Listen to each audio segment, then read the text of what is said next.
John Rathouz here for the Caddie Network. PGA Championship week, Kiawah Island, South Carolina, the Ocean course, a Pete Dye design. Of course, Rory McIlroy, the winner last time around, War by the Shore, 91 Ryder Cup. It's a Ryder Cup year.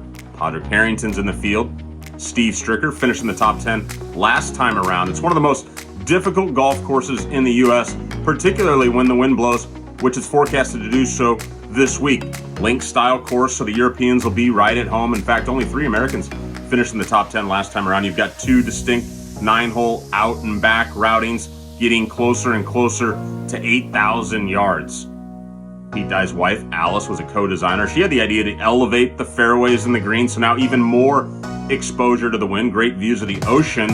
Going to require solid driving, great ball striking, and a crafty short game because you're not going to hit every green in regulation. Now, paspalum grasses, a seaside grass, all throughout the entire golf course. We see that at Mayakoba, Puerto Rico, the Dominican Republic on the European Tour, the Saudi International, won by Dustin Johnson this year.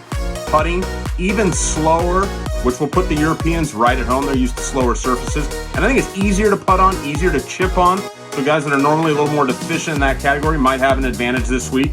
Now, also, rangefinders in play this week. So it'll be interesting to track that. How many times are players and caddies using them?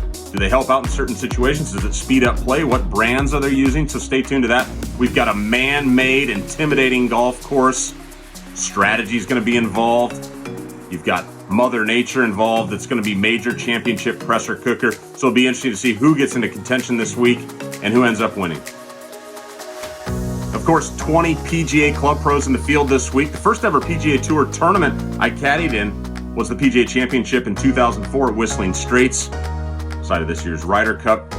I caddied for a club pro out of Maryland by way of Nebraska named Mark Evenson. I called the pro shop of every guy that qualified in the Club Pro Championship, and Mark needed a caddy. Now, we ended up missing the cut. I think we clipped John Daly by a shot in the first round, but I ended up buying a visor for my aunt. Stood in the parking lot on Friday, got an autograph from Adam Scott and Steve Flesh. I noticed Vijay Singh on the putting green with his caddy, Andy Prodger. Now, I had no clue, totally green, have the credential, walk straight out on the putting green with my visor, interrupt Vijay in the middle of his putting drills and ask him if he can autograph the visor for my aunt. Now, he looked at me like I was the biggest moron ever, took it, autographed it. I said, hey, thank you, good luck this weekend. He ended up winning the golf tournament. Now, I saw this morning he withdrew from the tournament, so he's not going to win a 3rd PGA Championship. But check back in tomorrow to see who we do like to play well and to win.